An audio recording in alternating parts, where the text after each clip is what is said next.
देश में बहुत ही आवश्यक है, इसीलिए कि हम बहुत बड़ी आबादी वाला देश है। हमारा पॉपुलेशन आज 140 करोड़ के करीब करीब जा रहा है। 138 करोड़ तो अभी कहा जा रहा है, मेरे ख्याल से कुछ ही दिनों में 140 करोड़ भी जा सकता है। अगर हमारे पास कोई बाधा पड़ा कृषि में, हमारे कृषि में कुछ बाधा पड़ा, तो हमको खाना खिलाने का क्षमता इस पूरी दुनिया में किसी देश के पास नहीं है। पूरी दुनिया में कोई देश का स्थिति ऐसा नहीं है जो हमको खाना खिला सके। तो इसीलिए सबसे पहले देश में खाने पीने का व्यवस्था ठीक से हो, इसलिए कृषि क्षेत्र को आत्मनिर्भर बनाना बहुत ही जरूरी है।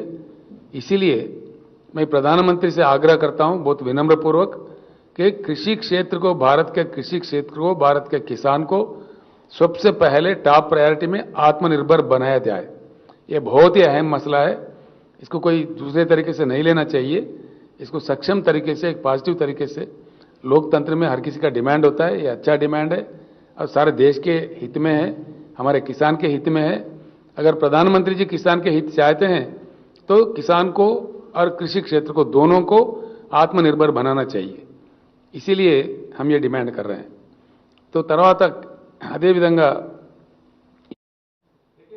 हम सकारात्मक नहीं थे, हम नहीं थे भाई, हम सकारात्मक कब थे? कौन बोला आपको? हमने अपोज किया लोकसभा में, राज्यसभा में। आप गलत है, हम गलत नहीं है, बिल्कुल आप गलत बोल रहे हैं। हम रिकॉर्ड में हैं, we are on record in Lok Sabha and Rajya Sabha, we have oppose the bill tooth and nail. हमारे दोनों लीडर यहां बैठे हुए हैं, या आप ऐसा कैसा बोल सकते हैं? नहीं नहीं, मैंने बिल्कुल बोला तेलंगाना किसान क्या पंजाब में बेच सकता? तेलंगाना किसान क्या दिल्ली जाके बेच सकता? बाजू गांव नहीं जा सकता?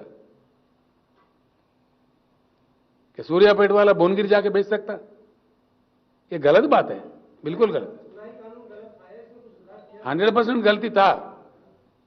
हमने जब मिला प्रधानमंत्री जी से, उनको बताया। हाँ सर, जो भी है वापस गए ना भाई, उसके ऊपर आप क्यों आने से ये उठा रहे? समझ में नहीं आया। प्रधानमंत्री खुद माफी मांग के वापस लिया, तो इसके बाद में चर्चा ही क्या है? जो भी कहा कहा भाई, वापस तो लिया ना। उनके तरफ से कानून गलत नहीं है बोले, हम बोले कानून गलत है।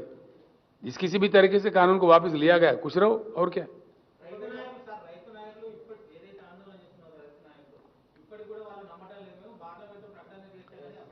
దేశంలో ఇవ్వాలని నమ్మతలేరండి.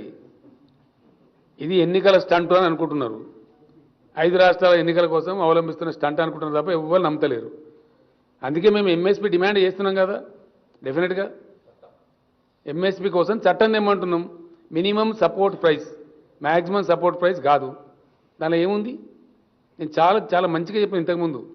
आत्मनिर्भर भारत, पहले आत्मनिर्भर कृषि करो, आप आत्मनिर्भर किसान बनाओ, कृषि क्षेत्र को आत्मनिर्भर बनाओ तो बहुत काफी हो गया।